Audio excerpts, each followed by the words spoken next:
안녕하십니까 회원족 여러분. 이번 시간에는 교과서 217쪽입니다. 비열에 대해서 선생님과 같이 이야기해 보도록 하겠습니다.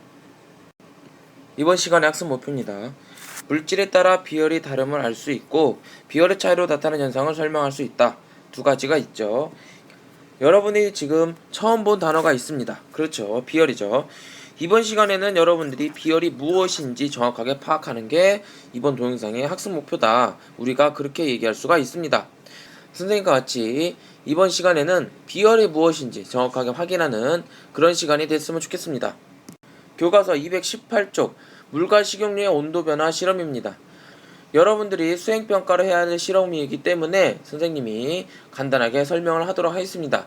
이 실험에서 여러분들이 선생님이 빨간색으로 적어놓은 그 단어들은요, 과제로 잘 적어가지고, 그리고 특히 정리하기 1, 2번 같은 경우에는요, 잘 숙지해가지고 오시기 바랍니다. 자, 첫 번째, 무엇에 대해서 우리가 알아볼 건지 확인해 보도록 하겠습니다. 질량의 같은 물과 식용유를 가열할 때 온도 변화를 관찰할 수 있다. 온도 변화. 우리가 비열에 대해서 지금 이야기하고 있는데요. 비열에 있어서 가장 중요한 게 바로 온도 변화입니다. 비열에 따라서 물질이 가지고 있는 비열에 따라서 같은 열을 주더라도 온도 변화가 달라지는데 과연 온도 변화가 어떻게 달라지는지 이 실험을 통해서 확인해 보도록 하겠습니다. 실험 과정은 다음과 같습니다. 두 개의 비커에 물 100g, 식용유 100g을 각각 넣고요.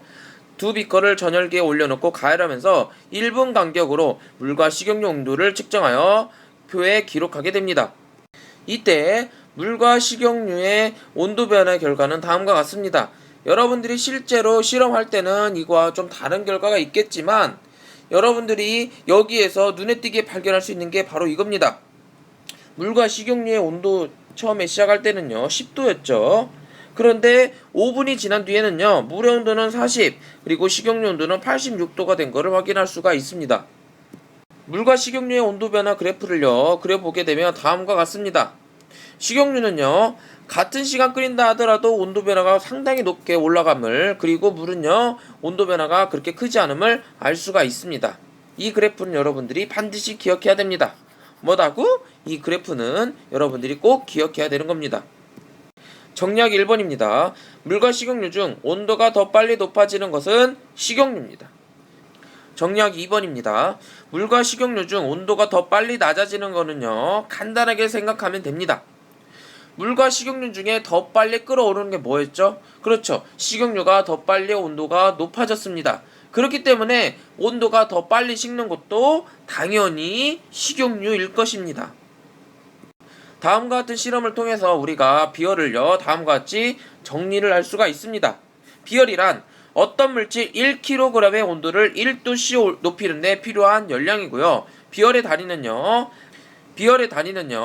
칼로리 퍼 그람 도씨 또는 킬로칼로리 퍼 킬로그램 도씨 이렇게 쓰게 됩니다. 근데 여러분들이 여기에서 중요한 거는 이게 아닙니다. 여러분들이 이 비열의 특징을 반드시 기억해야 됩니다. 뭐라고? 이 비열의 특징은 반드시 기억해야 돼요. 첫 번째, 비열은 물질의 종류에 따라 다르다. 즉, 물, 식용유, 세상에 존재하는 모든 물질은요 비열이 다 다릅니다. 비열이 다 달라요.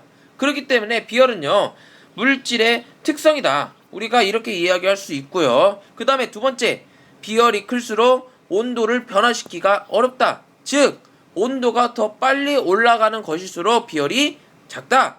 우리가 그렇게 얘기할 수 있습니다. 이걸 여러분들이 꼭 기억해야 됩니다. 같은 질량의 물질에 같은 열량을 가하더라도 비열이 큰 물질 같은 경우에는요 온도 변화가 작고요. 그 다음에 비열이 작은 물질 같은 경우에는 온도 변화가 크게 됩니다. 여러가지 물질의 비열입니다. 지금 물, 식용유, 알루미늄, 모래, 철 이렇게 되어 있죠. 물은요 1입니다. 물의 비열이 1인 이유는요 과학자들이 그냥 1이라고 기준을 세웠기 때문입니다.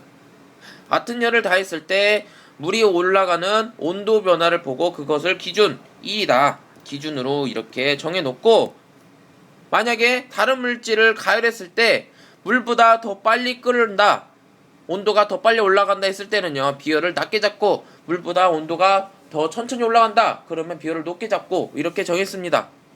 즉 물보다 비열이 작다 그러면 온도가 더 빨리 오른다는 얘기입니다. 여기에서 같은 열을 가했을 때 온도가 가장 많이 오르는 것은 무엇일까요? 그렇죠. 철입니다. 왜요? 비열이 가장 작기 때문에 그렇습니다.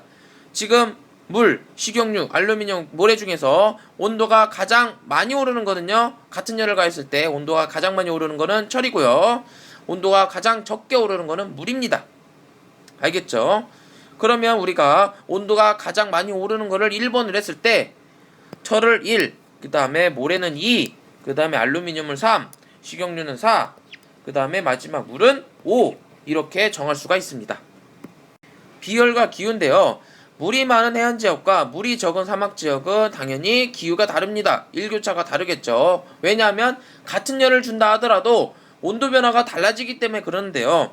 비열이 큰 물이 많은 해안지역 같은 경우에는요. 똑같은 열을 주더라도 온도가 올라가는 게 적겠죠. 내려가는 것도 적을 것이고요. 그렇기 때문에 일교차가 작게 일어납니다.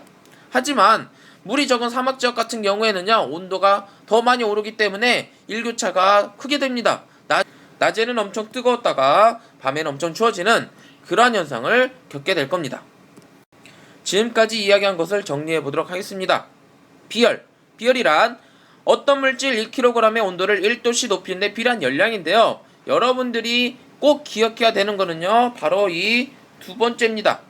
같은 질량의 서로 다른 물질을 가열했을 때는요. 비열이 큰 물질일수록 온도 변화가 어떻게 된다? 온도 변화가 작아진다. 비열이 클수록 온도 변화가 작아진다. 그리고 비열의 기준은 물로서 물은 1이다. 그렇게 얘기를 했습니다. 물은 여러가지 물질 중 비열이 가장 크게 되고요. 비열이 가장 크게 되고 따라서 물이 많은 지방 같은 경우에는요. 물이 적은 지방보다 일교차가 더 크다. 우리가 그렇게 얘기할 수가 있습니다. 과제입니다. 교과서 218쪽 탐구에 표와 그래프 그 다음에 정리하기 1, 2번 잘 정리해 오시고요. 그 다음에 219쪽에 개념 확인 1, 2번 잘 풀어가지고 오세요.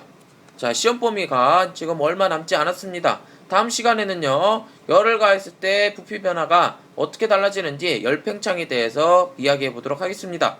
사랑해요.